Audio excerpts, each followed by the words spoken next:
me perguntando se, com o meu conhecimento e experiência, eu enxergo alguma similaridade com o período antes da Primeira Guerra Mundial. Honestamente, não, Marcelo, porque o que eu vejo hoje, porque o que a gente tem em relação à Primeira e Segunda Guerra, como não são períodos que nós vivemos, né, não vivenciamos, a gente tem o arcabouço teórico, tá? Mas me parece que haviam antagonismos que eram muito mais marcantes naquela ocasião do que hoje. Quando eu falo, por exemplo, que as 5 grandes potências nucleares, né, elas têm, por incrível que possa parecer, mesmo nesse cenário, alguns interesses que são convergentes, né, é um fato, é um dado concreto. Eu creio que determinadas estimativas, inclusive no sentido de tentar marcar a oposição entre Washington e Moscou, são exageradas. E são exageradas efetivamente. Isso mostra a própria composição das grandes companhias petrolíferas que atuam na Europa. Mas não só que atuam na Europa, que atuam na Ucrânia. Tá? Então eu não sei para que serve. É uma coisa que eu estudo muito profundamente, mas tentar mostrar para o público que há uma exacerbação de diferenças que muitas vezes é exagerada entre as grandes potências. Agora, existe diferença com o Irã? Existe. Porque existe uma grande preocupação, vamos dizer, entre esses 5 países que têm capacidade nuclear e poder de veto no Conselho de Segurança, a grande oposição é entre Estados Unidos e China.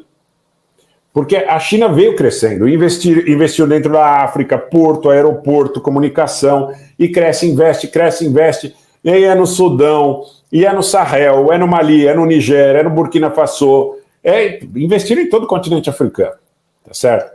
E chegou a um determinado ponto que os Estados Unidos talvez tenham percebido que essas rotas que os chineses traçaram, inclusive chegaram a montar CD no norte da Itália, no tempo da pandemia, muito se falava sobre isso, né?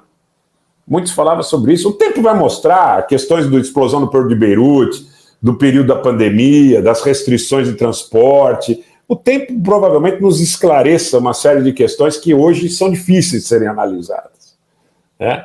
Mas a grande diferença real, e que eu vejo naturalmente, que eu vou além, eu vejo praticamente como única. Gente, vamos dar o like aí, para que mais pessoas tenham acesso a essa live. Eu vejo como única, né? No macro. Mas o Irã tem um Irã no meio do caminho. E tem o Irã no meio do caminho que não é apenas coadjuvante, tem o Irã no meio do caminho que, mais do que qualquer coisa, é um país que tem um potencial de crescimento industrial, de diversificação da sua base, que tem quase 100 milhões de habitantes, que está num entroncamento importante, que está perto do Cáucaso, que está perto do Cáspio, que está perto do Golfo Pérsico, que está perto da Índia, que está perto da China, que está perto do Paquistão, que está perto do Mediterrâneo. Tem um Irã no meio do caminho. Então, além do objetivo da substituição do governo em Gaza por um governo amigável, existe também a questão de você, eventualmente, mesmo que consiga fazer isso, manter um Irã forte ali, como eventual força opositora, que não dê estabilidade. Essas companhias, eles querem ter apólice de seguro barato, eles querem ter investimentos de longo prazo. Pô, investir na indústria do petróleo é um investimento pesado, é um investimento de retorno a longo termo, tá? Por mais que seja um setor oligopolizado e as margens sejam grandes. Mas não é interessante para eles que eles substituam um governo em Gaza e fiquem com um vizinho relativamente próximo, poderoso, que possa influenciar na região a ponto de, em algum momento, destituí-los. Então eu vejo que essa questão é muito levada em conta. Está entrando muito na estratégia e na conta dessa turma, tá?